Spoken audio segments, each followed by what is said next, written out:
Lagos Traffic Radio 96.1 FM. Better late than never, they say. And that's why we're back on this crusade, which seeks best practices in the art of surveying. All right. This is the benchmark coming to you live from Lagos Traffic Radio 96.1 FM. We're back on the block and we're ready to roll this Friday morning. Quickly taking you through the roads before we set gears, or perhaps before we hit the roads proper. The last feed that we gave you, most of the areas are still looking good. First wave of traffic subsiding as we speak right now, and other ones are also picking up. Let's see.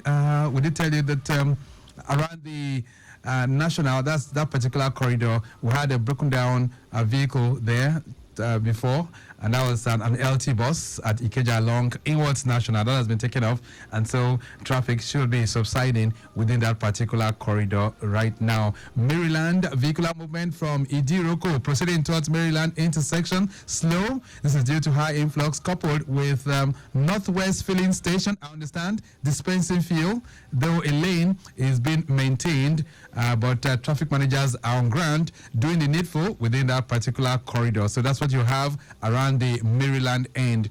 All right, then, those of you making that journey to the island, yes, the Third Milan Bridge is still good. Ikorodu Road as well is still receiving with good vehicular flow, even as we speak right now. Okota Isolo end, we did tell you, is busy in some of the locations that we are covering. And then the Aja corridor, quickly taking you through that that end at the Aja. Okay, let me see if I can fish that one out.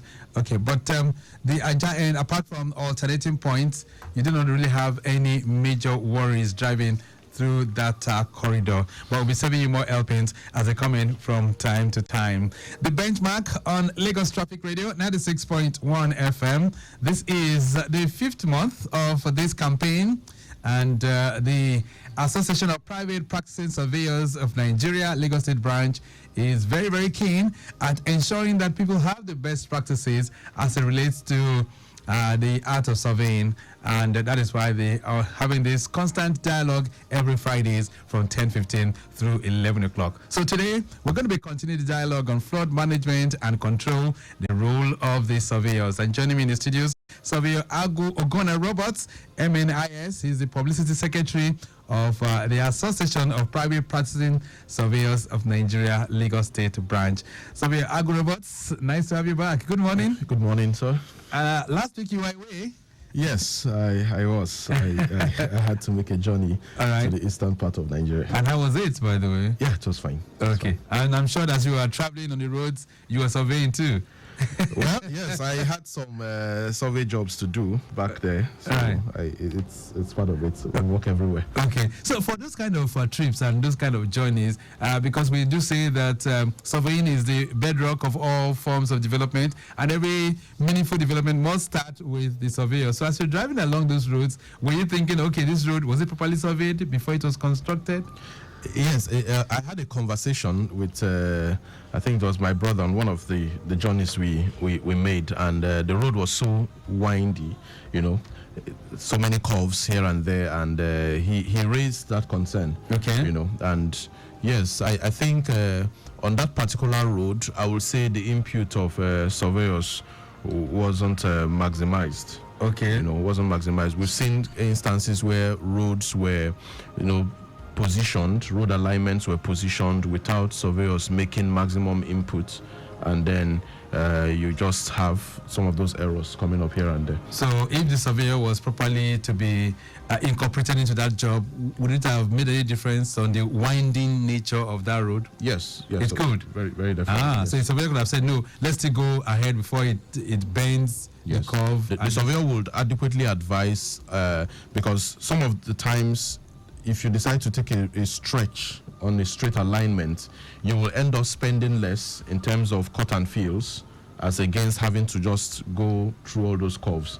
And then, because at the end of the day, speed limits must be, a particular speed limit must be maintained, and then you now have risk of, running into oncoming vehicles because the curves were just so much. Right, and in that kind of a case, I'm sure it might be, was it one lane kind of road? Or? Yes, a single lane. Single lane, right? Yes. So that could lead to head-on collisions a lot of times. Yes. All right. So, but the main focus today, we're going to be looking at flood management and control. We've been dwelling on this for quite a while, and the reason we are revisiting this particular subject is because of the weather conditions. Now, the rains are going to be pouring much heavily, heavier than normal, I understand, and that's what the weather forecast says.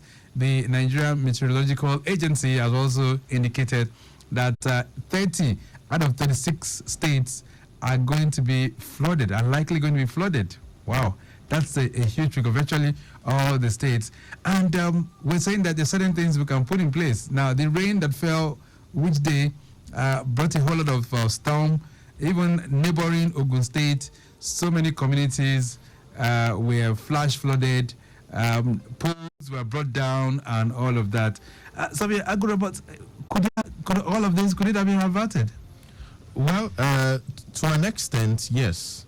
When it comes to the storms, there's a limit to what you can do to avert storms. But at the same time, having natural features like trees and all that, which will serve as windbreaks, in our communities and in our neighborhoods, would also go a long way in helping to save some of our infrastructure. So when we build our homes, it's better that we also put those trees. We should plant trees too. Yes, we should plant trees. Aside from filtering the air, as medical practitioners will say that plants will help filter the air that we take in. It also serves as windbreaks, so that when the storms come, it doesn't just hit directly on our buildings. Right. Okay, so how will I be able to identify now? Let's even talk about flooding, because Lagos is a low-lying city. It's often said that it's below the mean sea level. Yes, sea level. So how would I know which area is safe that might not really warrant any kind of flooding once the rain comes pouring? Okay, I think the first thing to do when you intend to live somewhere is one of the easiest ways is to look around. Okay. Look around, see. The rains will always leave, flooding will always leave watermarks around buildings in a neighborhood, yes. So when you intend to live in a place, look around. Just walk around the environment. Don't just say, this house is fine, and then that's it. You just go pay for it. Or this property is good, and then you just go pay for it and acquire it. Look around. And then there are some of the signs you will see. And when those watermarks are on buildings, no amount of painting takes them away. Okay. Even when you repaint, the marks will still come up over time. So look around. And then secondly, if you're not too sure, if you don't trust your judgment, it's better to get a surveyor to help you. Just do a topographical survey for you, right? And then he will advise. So let's talk about that now. So what does it entail? Where do surveyors come in all of this? How can surveyors help to manage flood and control flood, as the case may be? Okay, one thing that surveyors will always do to help control flooding is to advise on proper drainage patterns to be adopted in any development, especially when it has to do with a large-scale development. Maybe you're trying to put up an estate.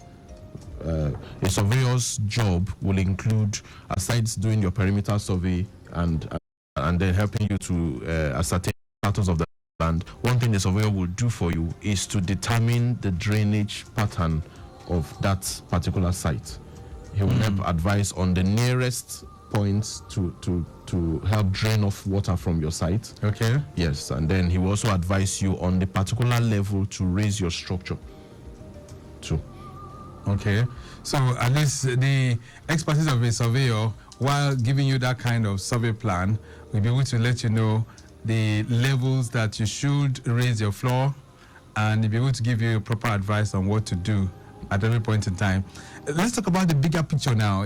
For a city like Lagos, the roads, the drainages and all of that, is there any role that the surveyors can play to also help to avert flooding? Yes, I think we have said it here before that a state like Lagos should have a flood map. And then one of the things that should be on the flood map is to have every part of Lagos having a design level. I don't know what the town planners would like to call it, but in layman's term, what it should have is have particular design levels for every part of the state. Right. To say that, okay, if you, whatever development you want to put up here, this is a particular level you must not build below. Yes, so that, because like we say in the local parlance, water will always find its level. Right. So if you're building below the natural water level or below the collection point, water collection level at a particular location, then you are risking your property being submerged. Okay. But somebody will say that the kind of rains that we have these days, they're more or less like abnormal. We have rains that within hours, submerges buildings and all of that. So could that still suffice in all of this, all that you say right now? Would that still suffice? Yes, the reason those buildings are submerged is because the water that is collected around that area cannot find an escape route. And like I said, water will always find its level. Water will always move in the direction that is lowest. It will always move and gather in the lowest point. So if you have proper channels because like in Lagos State, we have our primary channels, we have secondary channels, we have tertiary channels, and all of these channels should be interconnected. Okay. They should be interconnected. So from water that is collected in a residential area through your domestic drains around your house, there should be a connection to the bigger drains along the major roads that must also be connected to the primary channels and canals that will end up emptying these waters into the lagoons and then possibly the ocean. Okay. So there should be this. So you don't just build and construct drainages arbitrarily. There should be a plan. Let's look at some other scenarios now. Not too long ago, barely a week now, Dubai experienced very, very unusual kind of flooding. I'm sure you heard about that one. Yes, I did. Right. So in that kind of scenario, what do you think would have happened? I mean, Dubai is a well-planned city, and for flooding to have taken place, even in a place where it really rains, what do you think would have happened? Well, I may not have all the details now, but I think that news alone should scare us here in Nigeria, because if a city as planned as Dubai, right, should experience flooding, then it means that we might just be sitting on a keg of gunpowder. You mean it? Yes. A city as planned as Dubai, Yes. if they could face that kind of flooding, Yes. where even some houses were submerged, even up to the airport and all of that. So it means it calls for danger. But it also means that the weather cannot be predicted. It cannot be predicted, Survey Agwu. Yes, the weather cannot really be predicted, but that's why we have the agencies like the meteorological agency giving us early warnings. Now they've come out to warn us that about 33 states are going to be flooded. That means that only 3 states and the FCT, we don't even know if the FCT is part of the 33 that are projected to experience flooding. All right. So if 33 out of 37 and the FCT, that's 37, are predicted to experience flood this year, then I think it's high time responsive governments in each of these states starts, pulling their teams together. Right. To ensure that at least they can avert some form of disaster as a result of that. So in the immediate, what are the things that such states should be doing in the immediate? What can we begin to do? Right here in Lagos, some of the flooding issues are majorly behavioral, right? Yeah. They are from the people, not necessarily from government policies or implementation. Yes. So those states, what should they be doing in the immediate? Okay, I think for Lagos, because I will just limit it to Lagos where we reside. First thing, I think the government, through the agencies, that's the drainage services and then Ministry of Environment, should take a look again at our drainage channels. How open and ready are these drains to receive the overflow when it happens? Are there buildings that have obstructed the drainage channels? what plans are in place to ensure that such obstructions are taken care of. So there's a part of the people complying with laid down government policies, design plans and all that, but there's also the part of government to be stern in its approach and in its willingness to control these things. All right, I hope that can be adhered to. I'm sure government officials are also listening, and the authorities that are saddled with this should be able to take note as well. But let's get back to the role of the surveyor now. So is there a way surveying can tell me or can identify if this area is going to be flood prone? Yes. From by the time you do a topographical survey of a particular area, you can tell. Yes, you can tell. Review. Yes, you can tell. For instance, if you do a survey and it reveals to you that, like for instance, personally, most times when I have to do topographical surveys for clients, I don't just restrict myself to the immediate environment where I'm contracted to work. Okay. Yes, I've had cases where I had to advise the clients, okay, can you just allow us extend the scope of works to include surrounding roads and drainages? Now, that would give us an overview of what is happening around your site, and then it will help us to advise on how to relate your site with the surrounding environments. All right. Yes. Okay, when a surveyor gets to a particular location, let's assume that it's on the road with drainage channels and all of that.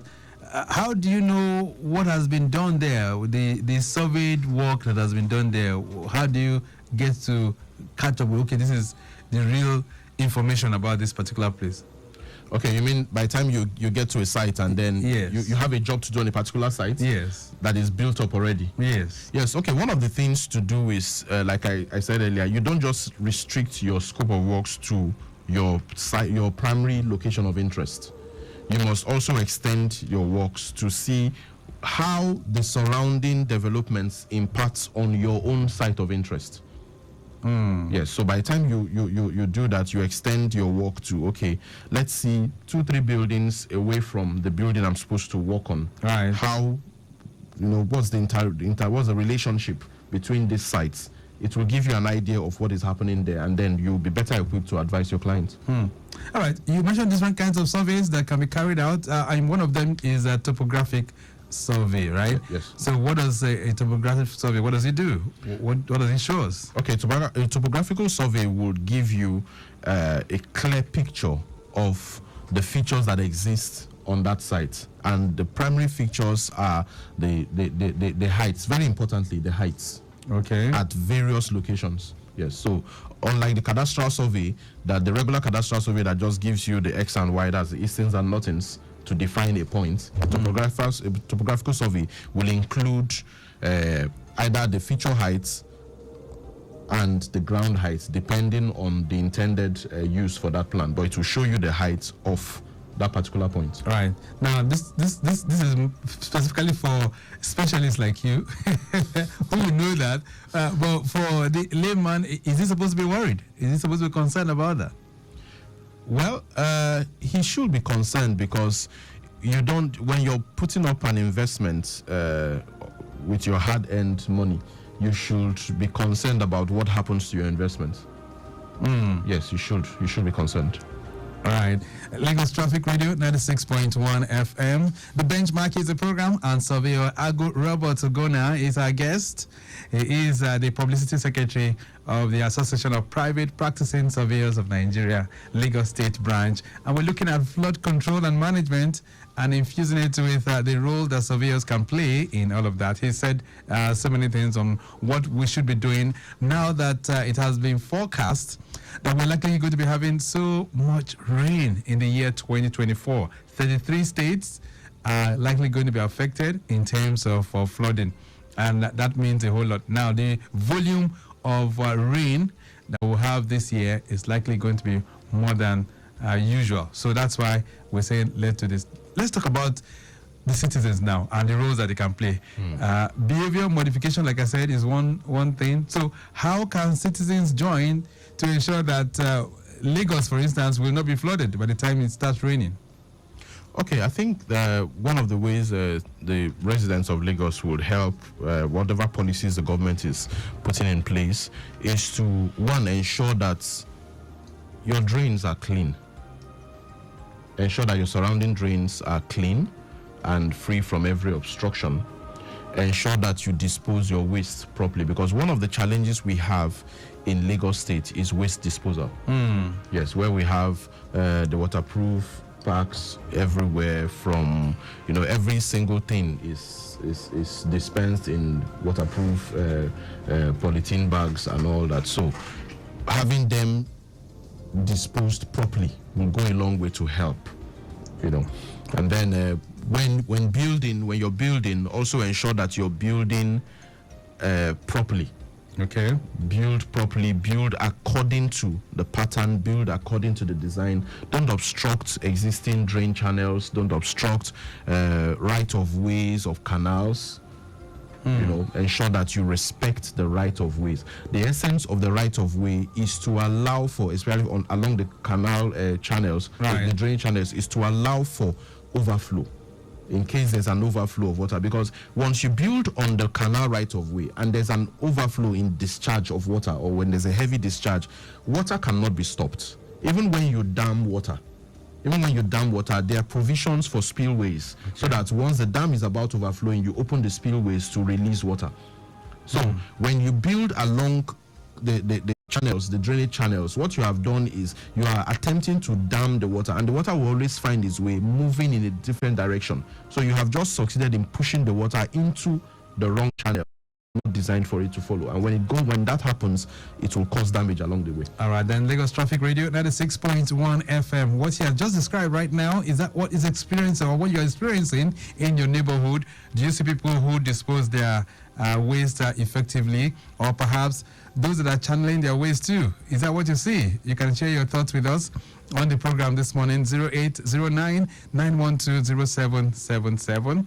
That's 08099 120-777 is the numbers that you can call. All right. Let's see how we can also prevent flooding this year. But we're saying you have a role to play. I have a role to play as citizens of Lagos. All right. From the government side, Ogonna Roberts, what do you think the government should be doing right now to ensure that we're not going to be flooded in Lagos this year?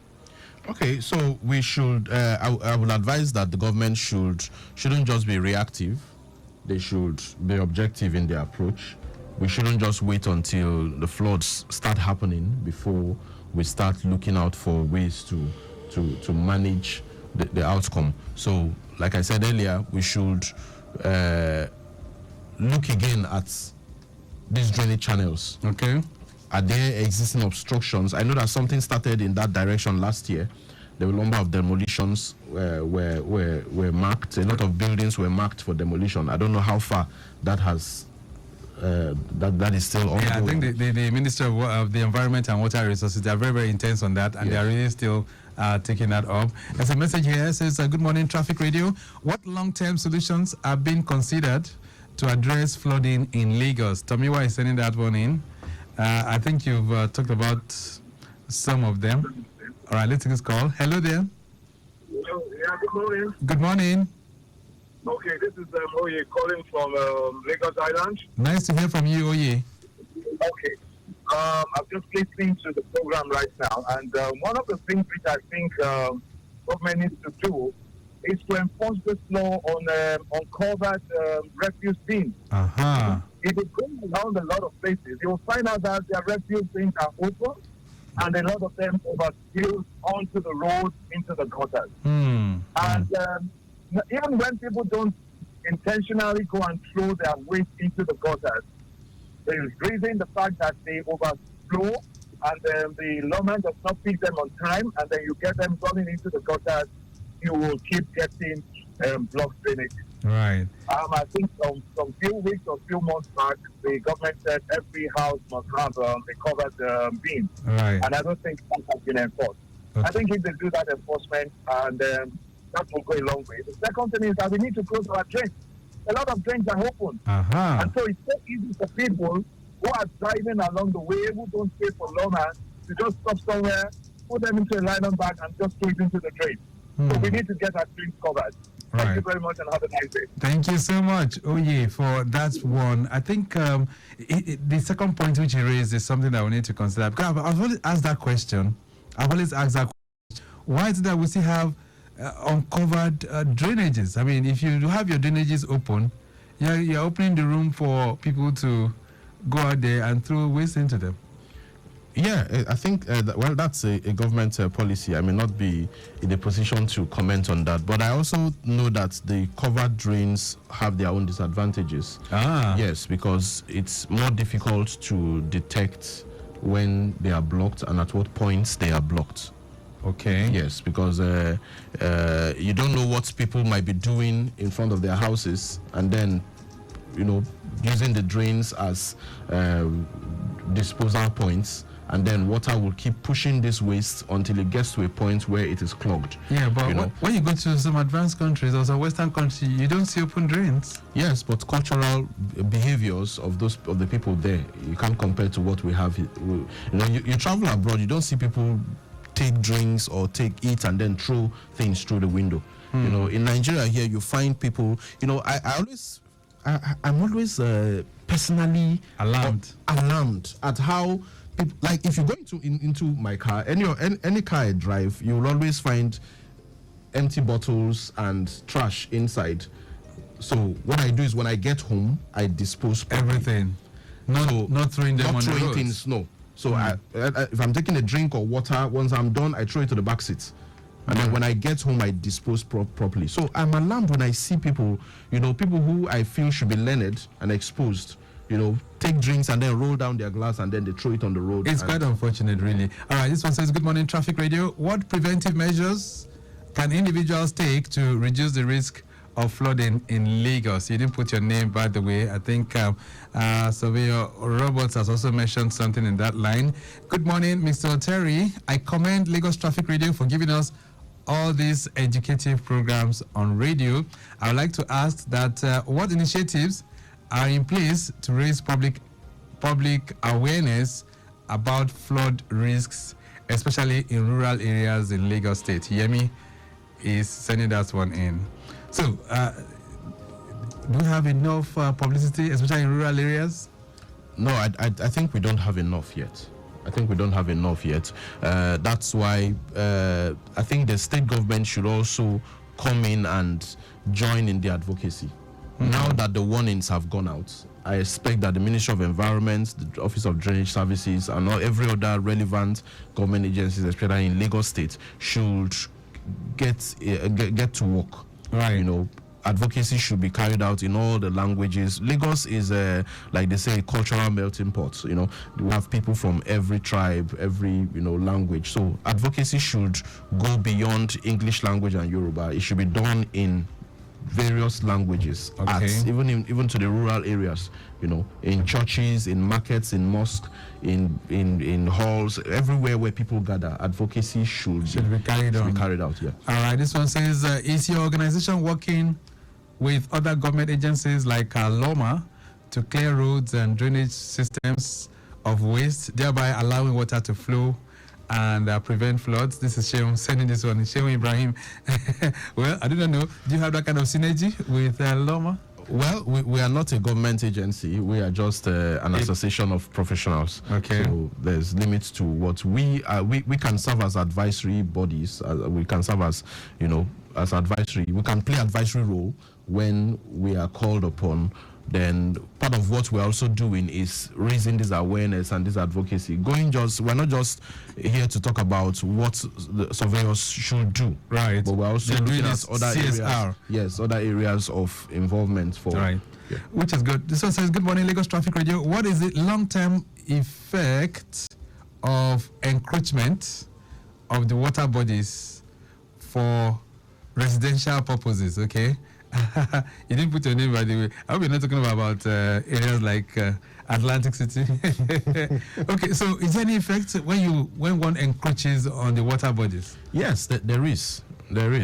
Especially when these encroachments are done without proper technical advice.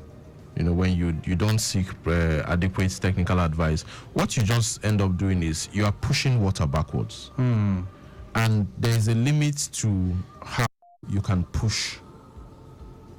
Because when the water starts fighting back, what do? Do you have enough measures, enough structures in place to hold back the surge from the ocean when it pushes back? All right. So, but I think it's for us to also agree that flooding is a natural occurrence, right? So flooding will come no matter what happens. Yes. That's it. Yes, flooding will come. It's a natural occurrence, but the infrastructure you have on ground will determine the negative effect of flooding when it comes. Let's quickly talk about this, infrastructure that you have on ground. Now, the winds are pretty strong, and they look like blowing off roofs and all of that. So, what can we do from the surveyor's perspective to ensure that once this windstorm and all of this start coming, we're not going to be losing our property and all those things?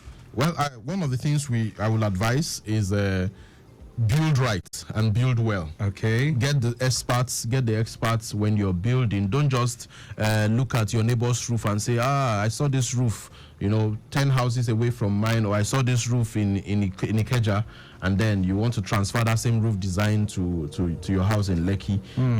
Roof designs should be based on advice and recommendations. Right. Even as we round off, this last message coming in, it says, "Hello, Victor. Kindly ask the surveyor, kindly ask surveyor Robert, if a landlord builds his building along a drainage way, what are the steps to take to enforce him to correct it?" This is coming from Comrade Daniel Onobume. Okay, Comrade Daniel, thank you so much.